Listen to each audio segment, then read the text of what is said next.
This is a pan-roasted salmon. Okay. To see how I'm going to have you work with me on the kind of base sauce, much like the roux. Very, very simple. This is called a Romesco sauce. Okay. Kind of a traditional Italian. It's made with roasted red bell peppers, so we've gone ahead, fire roasted those, peeled those already, some vine tomatoes, a little bit of red wine vinegar, some almonds. Simple olive oil, saute, a little bit of stock, cook it down into a blender. Okay? Sounds Again, something that can be made days in advance. Works great with pretty much any seafood. Works great with chicken, veal, beef. I think it would work with also. So. Now, do you use any particular type of salmon? There's so many different kinds out there today. This is wild salmon. Okay. We try to do that. We try to support, the sustainability efforts as much as we can. Absolutely, I can appreciate that. So I'll start off with olive oil, chopped garlic as well. Not much color on your garlic. Ooh.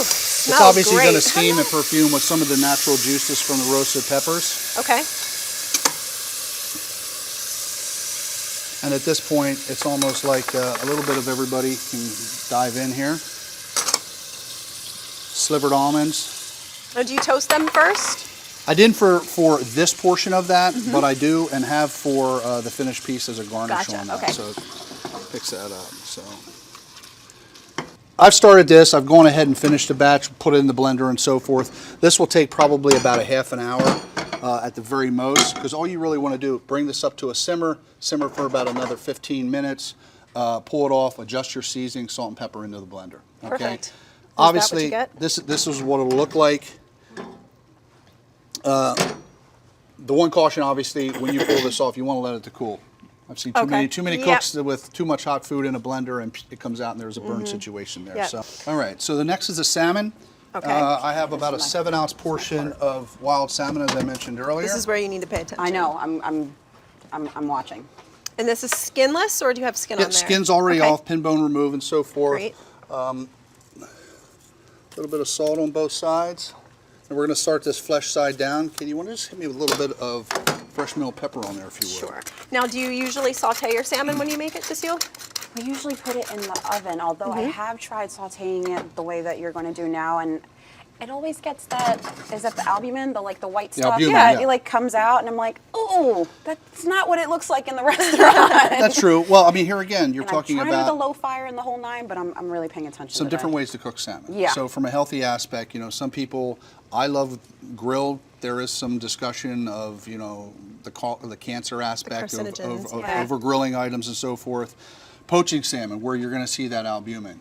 Poaching it in a mixture of, it could be water with aromatics, a little bit of white wine, some lemon juice, that acid component, just till it's firm as well. We're going to saute, we're sauteing here in extra virgin olive oil. So seafood like salmon, seafood like scallops, those types of things, I like to cook mine like medium.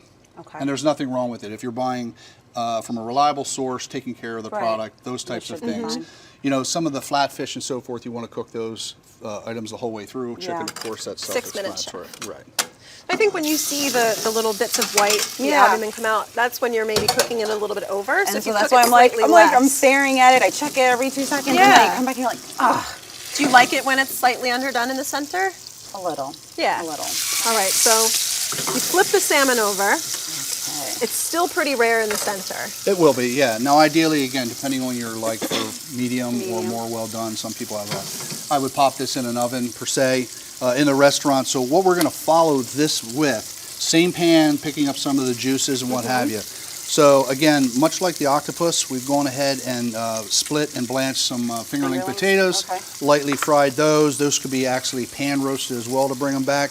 These are oven roasted tomatoes, Roma tomatoes that we've tossed with fresh oregano, fresh thyme, a little bit of garlic, olive oil, slow roasted those probably for like 8 minutes, not very long, just a little. That's it? Develop the flavors, pull some of the juice out, cool those down and core those. We have some blanched kale and some artichokes, and as I mentioned, to kind of accentuate the Romanesco sauce that has the almond component to that, we'll garnish with some toasted almonds as well. Beautiful. So obviously this sauce, you could make it without nuts if there's a nut allergy in the family or with friends. Could you substitute maybe like a sunflower seed or something? Sure, absolutely, to get that texture.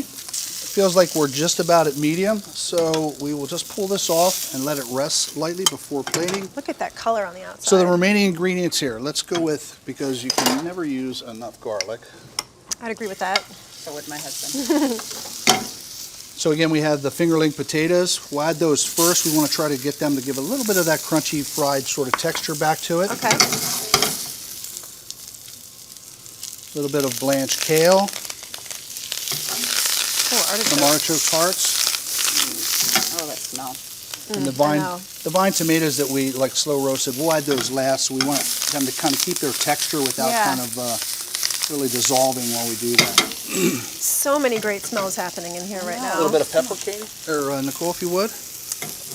I'll have you do the honors. Oh, Basil? this is a lot. You tell me when. That's good. That's right. good. All right, I think we're ready to plate. Okay. So again, we'll go with the Romanesco sauce, like I mentioned earlier. Really good consistency. Such a nice color too, that bright orange. Really makes the plate come alive.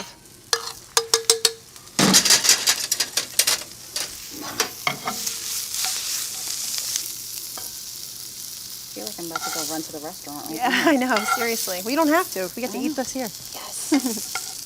I knew there was a perk today. Always on the chef's kitchen. A lot of perks here. This is really so artistic in the plating. All right. So many different colors and textures happening. So we have a little lemon vinaigrette. Nice. And this is lemon juice and olive oil. Okay. That's it. So again, sort of just a little bit of touch over that. Now you can do this at plating, or as I mentioned, as you're cooking this, if you went into the oven, baste it with a little bit of that as well. I have a basil infused olive oil, and as I mentioned earlier as well, we're just Just one going of with those a couple almonds. toasted Nice. almonds. Oh, so pretty. Oh, I You know. can't beat that color. There you go. It's like neon.